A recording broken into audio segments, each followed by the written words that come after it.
आप देख रहे हैं सी न्यूज़ के न्यूज़ बुलेटिन में आपका स्वागत हो रहा है। अब नजर डालते हैं इस वक्त की बड़ी खबरों पर। हफ्तों से आधुनिक चीर घर की लाइट गुल उमस और दुर्गंध के बीच डॉक्टर करते हैं पोस्टमार्टम। जिन लोगों पर दूसरों के स्वास्थ्य का जिम्मा हो और खुद बीमार होने लगे तो सोचिए हालत क्या होगी, जिसका जीता जागता उदाहरण अयोध्या जनपद में देखने को मिल रहा है। मामला अयोध्या जनपद के स्वास्थ्य विभाग से जुड़ा है, जहां आधुनिक चीरघर में पोस्टमार्टम के नाम पर खिलवाड़ हो रहा है। कारण यह है कि वहां कुछ सप्ताह से लाइट नहीं आ रही है, जिसके कारण डीप फ्रीजर बंद पड़े हैं। डीप फ्रीजर बंद होने के कारण वहां रखे शव की जनरेट हो रहे हैं, जिसके चलते डॉक्टर ही नहीं वरन वहां मौजूद आम लोगों को भी दुश्वारियों का सामना करना पड़ रहा है। फिलहाल आधुनिक चीरघर के नोडल अधिकारी की ओर से बीते 8 सितंबर को लिखित शिकायत दी गई है। इसके बावजूद भी आज तक स्वास्थ्य महकमे के जिम्मेदारों की चिर निद्रा नहीं टूटी है। नेचल है, लाइट की कमी है और यहाँ पे जो बॉडी पड़ी हुई है लवारिस बॉडी है जो 5-6 केस में निपटा रहा हूँ यहाँ पे है, उसको भी निपटाने में हो रही है। तो दिक्कत तो हो रही है, गर्मी है, बाकी उस लाइट ना होने की वजह से बॉडी है उसको डिजेनरेट हो जाती है ना, उसमें ख़राब हो रही है बॉडियाँ। तो लाइट की काफ़ी दिक्कत है यहाँ पे। जब से मैं काफ़ी गर्मी हो रही है उसमें भी मैं काम कर रहा हूँ, ठीक है। तो लाइट के लिए एप्लीकेशन शायद दिए थे कंप्लेन, लेकिन अभी वो सही नहीं हो पाई। लाइट की काफ़ी दिक्कत है यहाँ पे, ठीक है। इससे कोई महत्वपूर्ण जगह है। हाँ, लाइट की, जबकि यहाँ पे लाइट की हमेशा ज़रूरी चीज़ है, लाइट हमेशा यहाँ होनी चाहिए, लेकिन लाइट की दिक्कत है। इसको मैंने बोला जो है तो बोल रहे हैं कि इसको कंप्लेन किया गया, लेकिन अभी लाइट सही नहीं हो पा रही है, ठीक है। काफ़ी दिक्कत है लाइट की यहाँ पे, क्योंकि बॉडी डिजेनरेट हो रही है वहाँ पे, लवारिस बॉडी पड़ी है 2-3 फ्रीजर, तो उसको भी निपटाना मुझको है ना। बाकी एक्सीडेंटल वाली केस तो निपटा दिया, तो यहाँ पे भी जो है लाइट की दिक्कत है। इसको सवाल, चूँकि लाइट अगर नहीं है जी और चूँकि फ्रीजर वगैरह बंद पड़े हैं, अगर ऐसे में कोई बॉडी रखी जाती है 24 घंटे या 48 घंटे, जी जी, तो क्या असर पड़ेगा उस पर?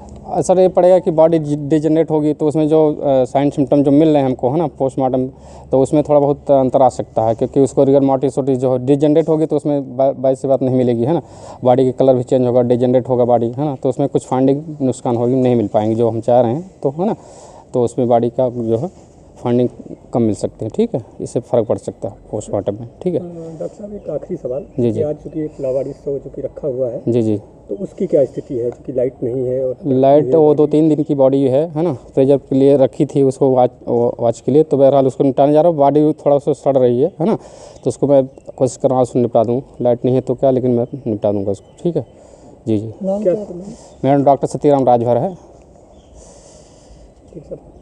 अयोध्या से सी न्यूज़ संवाददाता सुनील तिवारी की रिपोर्ट। आजमगढ़ थाना सराय मीर क्षेत्र के कुशाहा गांव में आज दिन में 11 बजे खराब मौसम के कारण हेलीकॉप्टर क्रैश कर गया, जिसमें पायलट सहित हेलीकॉप्टर के चिथड़े उड़ गए। ग्रामीणों ने पुलिस को सूचना दी।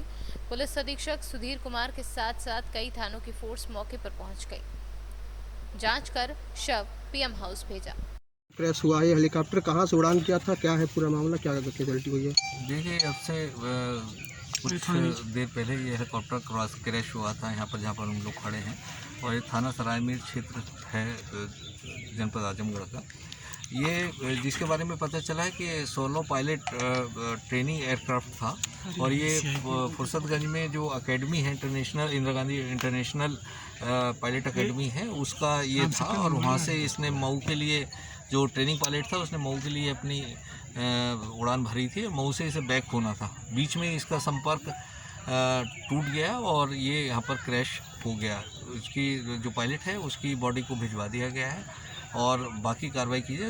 एकेडमी को सूचित हो गए, वहाँ से भी लोग यहाँ पर पहुँचेंगे। हेलीकॉप्टर में और भी कुछ लोग थे या सिर्फ पायलट ही था? देखिए, सोलो पायलट था, सो मतलब इसका मतलब सिंगल पायलट ट्रेनिंग एयरक्राफ्ट जो जहाज़ था, और उसी में ट्रेनिंग पर्पज से ही होता है, और उसी ये सिंगल जो ट्रेनिंग पायलट था वो इसके अंदर था, वही इसमें उसकी डेथ हो गई।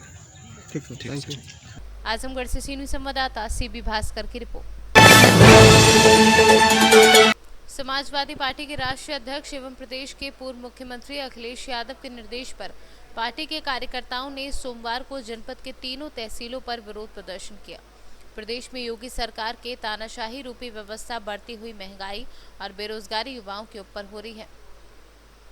बढ़ते अपराध, भ्रष्टाचार तथा अन्नदाता के शोषण को रोकने के लिए उपजिलाधिकारी के माध्यम से राज्यपाल को ज्ञापन सौंपा गया। तहसीलदार भदोही गुप्ता जी का हाई कोर्ट इलाहाबाद में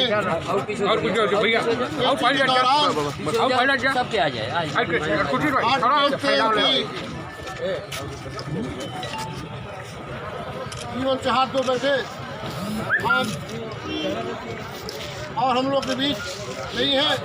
और कल आपने देखा ACMO भदोही वो भी डॉक्टर JP हम लोग के बीच से चले गए, तो समाजवादी पार्टी भदोही की तरफ से 2 मिनट का मौन रखा जाएगा।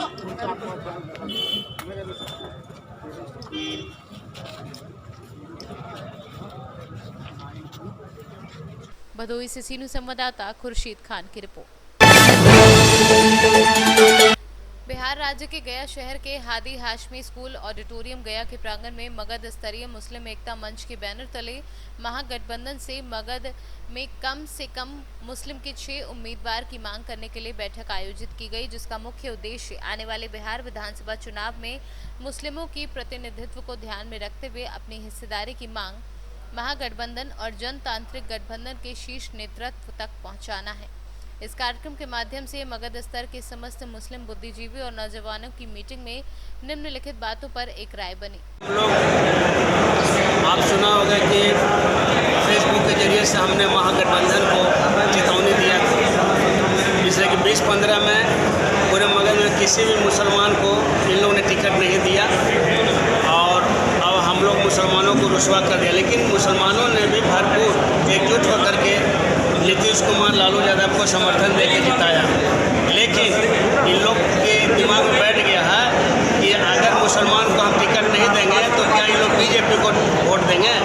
इस वजह से ये लोग मुसलमानों को टिकट नहीं दे रहे हैं। लेकिन आज के बैठक से हम लोग उन लोग को चेतावनी, खुली चेतावनी दे रहे हैं कि अगर मगध में पूरे 6 सीट मुसलमानों को टिकट महागठबंधन नहीं दिया तो आने वाले समय में हम इससे बढ़िया पूरा एक सम्मेलन करके और पूरा महागठबंधन का हम लोग विरोध करेंगे और उनकी सारी पार्टियों को हराने के हम लोग प्रयास करेंगे, जो उनकी सरकार हम लोग बनने नहीं देंगे। ना तो अभी भी वक्त है पूरे मगध में मुसलमानों को 6 सीट महागठबंधन दे और ना तो फिर अपना भुगतान। अनवर अली खान गया जी। क्या चीज़ का प्रोग्राम चल रहा है? मोहब्बत से वोट करता बताइए ना। विश्वास ये है कि आने वाले मुसलमान बनेंगे तो हम लोग के मंच के तहत एक प्रोग्राम रखा गया है। मेहमान है ये और सारे शहर के हर जगह के मुसलमान मगध के यहाँ उपस्थित हैं और हम लोग को मशवरा हुआ है कि मुसलमान अब वोट बैंक बनने का काम नहीं करेगा और उसका हिस्सेदारी होनी चाहिए। और नहीं तो अगर हिस्सेदारी नहीं मिलती है तो हम जदयू हो चाहे गठबंधन हो, जो मुसलमानों को तरजीह नहीं देता है हम उसका बहिष्कार करेंगे। और मुसलमानों में एक ऑप्शन भी है नोटा, हम नोटा डालेंगे। अगर हमारे उम्मीदवार को टिकट नहीं दी जाती है तो हम नोटा डालने का काम करेंगे या फिर अपनी तरफ से अपने लोगों को निर्णय लिए खड़ा करके उसको जिताने का काम करेंगे और सत्ताधारी को उसका हराने का काम करेंगे। मोहम्मद परवेज आलम। गया से सीनियर संवाददाता अशोक शर्मा की report. Muzaffarnagar police full action mode पर। पुलिस और बदमाशों के बीच ताबड़तोड़ एनकाउंटर। 50,000 का इनामिया सोनू उर्फ सक्का पुलिस की गोली से घायल। एक साथी जंगलों का फायदा उठाकर फरार, पुलिस की कॉम्बिंग जारी। बीते कुछ दिन पहले ही बदमाशों ने मुजफ्फरनगर में की थी एक हत्या। गोली मारी हो क्या रंजिश थी उससे? चल रही है मुकदमेबाजी, फर्जी मुकदमे लिखवाए थे उसने छोटे भाई के खिलाफ। अच्छा, और कौन शामिल था? तुम्हारे भाई की हत्या में शामिल था ना? हाँ। कितने लोग थे तुम मारने में? एक लड़का बाइक चला रहा था। फ़ोन भी किया था तुमने उसके मारने के बाद? क्या कहा? भाई को ले जाओ, मार दिया। बहुत क्या कहते हैं पुराना अपराधी है, टॉप 10 अपराधी है जनपद का सोनू सिक्का, जिस पे वर्तमान में 50,000 रुपये का इनाम था और ये थाना कोतवाली नगर से एक मर्डर के मुकदमे में वांछित था। उसके अलावा थाना सिविल लाइन से एक 307 के अटेम्प्ट टू मर्डर के मुकदमे में वांछित था। आज पिन्ना बाईपास के आसपास जब कोतवाली नगर की टीम चेकिंग कर रही थी, पूरे जनपद में चेकिंग का अभियान लगाया गया था, उसी समय सूचना प्राप्त हुई कि कुछ बदमाश इधर से क्रॉस कर सकते हैं और क्योंकि ये इनामी अपराधी है तो उस प्रकार से सघन चेकिंग लगाई गई। चेकिंग के दौरान ये क्या कहते हैं पुलिस की नाकेबंदी को तोड़ते हुए भागा और इसने पुलिस के ऊपर फायर किया, जिसमें आत्मरक्षार्थ फायर करते हुए जो ये बदमाश है सोनू सक्का, ये घायल हुआ है। जनपद का टॉप 10 अपराधी है और 50,000 का इनामी अपराधी है। एक पुलिसकर्मी भी घायल हुआ है जी, एक पुलिसकर्मी साथ में घायल हुआ है, उनको क्या कहते हैं तत्काल मेडिकल उसके लिए रखा है। इससे क्या कहते हैं असला बरामद हुआ है, कारतूस बरामद हुए हैं, एक बाइक बरामद हुई है और अपराधी स्वयं पकड़ा गया। सर किस तरह का अपराधी था, किस तरह से घटनाओं को अंजाम देता था? देखिए, इसके ऊपर 2 दर्जन से अधिक मुकदमे हैं। ये पुराना अपराधी है, इसमें एक मर्डर के मुकदमे हैं इसके ऊपर। वर्तमान में भी एक मर्डर के मुकदमे में ये लगभग 20 दिन पहले एक मर्डर की घटना हुई थी जिसमें ये वांछित था। उसी मुकदमे में इसके ऊपर 50,000 रुपये का इनाम भी था। कोई साथी फरार है इसका वर्तमान में एक साथी फरार है जो इसके साथ बाइक पे था और इसके अलावा अन्य लोग हैं जिनके ऊपर काम किया जा रहा है। मुजफ्फरनगर से सी न्यूज़ संवाददाता वीरेंद्र कश्यप की रिपोर्ट। तो इस वक्त के न्यूज बुलेटिन में इतना ही। प्रदेश और दुनिया की तमाम बड़ी खबरों से जुड़े रहने के लिए देखते रहिए सी न्यूज़, हर खबर आपके साथ, आपके हाथ।